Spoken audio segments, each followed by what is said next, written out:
Hi යාළුවනේ ඉතින් මම අද ඔයාලට අරන් ආවේ මෙන්න මේ වගේ ලස්සන සයිකලින් POV වීඩියෝ එකක් කොහොමද හදාගන්නේ කියලා.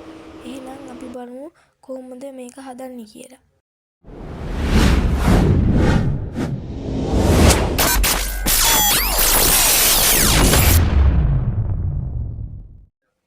ඉතින් මම අද ඔයාලට කියලා දෙන්නේ මේ වගේ වීඩියෝ ෆෝන් එකෙන් හදන විදිහ ගැන.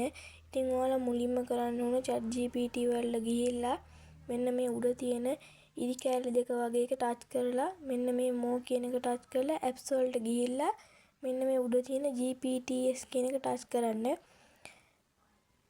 ඊට පස්සේ මෙන්න මේ search කරන තැන search කරන්න POV cycling video කියලා.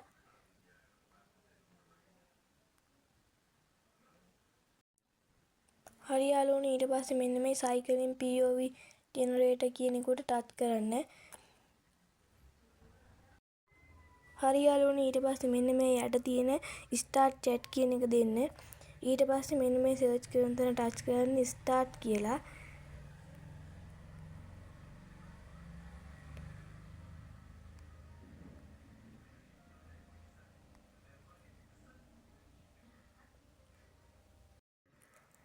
හරි යාළුවනේ ඊට පස්සේ ChatGPT එකෙන් අපිට මේකට අවශ්‍ය වීඩියෝ හදාගන්න අවශ්‍ය කරුණු 10ක් දීලා තිනවා. ඔයාලට කැමති එකේ නම් එක මෙතනින් දාන්න. ඉතින් මම දාගන්නවා මට ආසිතිච්ච එකේ තමයි number 8 කියන එක.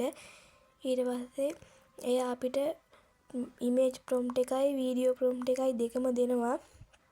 ඊට පස්සේ ඔයාලා මේ image prompt කියන එක copy කරගෙන යන්න ඕන Google Flow වලට.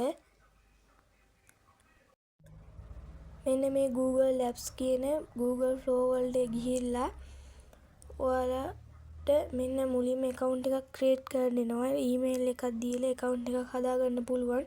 මේකේ දවසට credit 50ක් ගානේ හම්බ වෙනවා. එක වීඩියෝ එකක් generate කරන්න credit 10යි කැපෙන්නේ. image නම් unlimited generate කරන්න පුළුවන්. ඊට පස්සේ මෙන්න මේ යට තියෙන new project කියන එක ටච් කරලා මෙන්න මේ වගේ තැනක් තමයි ඔයාලා බලා ගන්න පුළුවන් වෙන්නේ. මෙන්න මේ යට තියෙන එක ටච් කරලා මෙන්න image කියන එකට දාලා 2x කියන එක දාන්න. එතකොට ඔයාලට ෆොටෝ දෙකක් generate වෙනවා.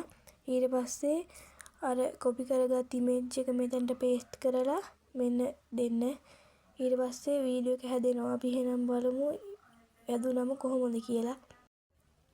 හරි යාළුවනේ image දෙක generate වෙලා ඉවරයි. ඊට පස්සේ ඔයාලා කරන්න ඕන ChatGPT එකට ගිහිල්ලා video prompt එක copy කරගන්න.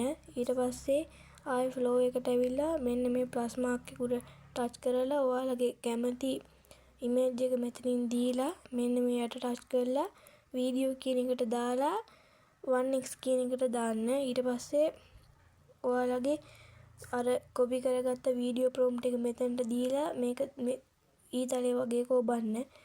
ඊට පස්සේ අපේ වීඩියෝ එක generate වෙනවා. අපි බලමු generate වුණාම කොහොමද කියලා.